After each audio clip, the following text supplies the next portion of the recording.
जदि ओडिशा रे बीजेपी सरकार गढ़े ताहले सुभद्रा योजना लागू हेबो एवं प्रत्येक महिला 50,000 टंकार फ्री भाउचर पाइबे। इलेक्शन पूर्व बीजेपी तरफ एही किछि प्रतिश्रुति आसीथिला। तो वर्तमान ओडिशा रे सुभद्रा योजना लागू हेबाकू जाउछि।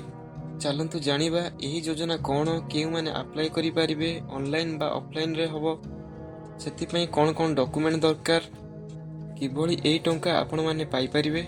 एही योजना अधीन रे राज्यर महिला माने 50,000 टंकार भाउचर पाइबे, जाहाकु से माने 2 वर्ष पई व्यवहार करि परिबे। सुभद्रा योजनार उद्देश्य कोन? यार उद्देश्य हेउची आर्थिक सहायता माध्यम रे महिला माननकु सशक्त करिबाकू एही कार्यक्रमटी उद्दिष्ट होइछे। महिला माने 2 वर्ष मध्य रे भाउचर को नगद करि परिबे एवं पांठी को सेमानक परिवार पई व्यवहार करि परिबे। ओडिशा सुभद्रा योजनार मूल लक्ष्य हेउची समाज रे महिलांक स्थिति को सुदृढ़ करिबा एवं सेमानकु आर्थिक स्वाधीनता प्रदान करिबा, जहा द्वारा सेमाने निजको आर्थिक स्वच्छल एवं निज जत्न नै परिबे। एथिपई आवश्यक डॉक्यूमेंट गुड़िक कौन? प्रथम हेउची Aadhaar card, bank account, address proof, mobile number, passport size photo, income certificate, ration card. एही योजना अप्लाई करिया पई एलिजिबिलिटी क्राइटेरिया कौन बा केउ माने एहाकू अप्लाई करि परिबे? सेति पई आवेदनकारी निश्चित भाव में जड़े ओडिशा राज्यर हेबा आवश्यक। सुभद्रा योजना अधीन रे केवल विवाहित महिला माने ही योग्य होई परिबे। आर मते प्रत्येक परिवार रो केवल जणे ही हिताधिकारी रहिबे।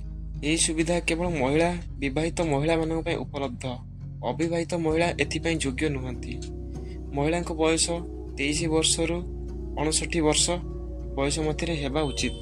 जो महिला आवेदन करिवे से कोनोसी सरकारी चाकरिया होई नथिबे।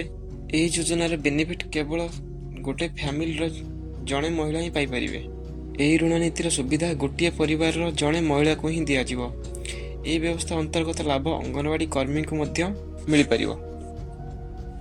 देखंतु वर्तमान एही योजनार आवेदन प्रक्रिया कोनोसी वेबसाइट एथिपई सरकार सूचित करिनाहंती।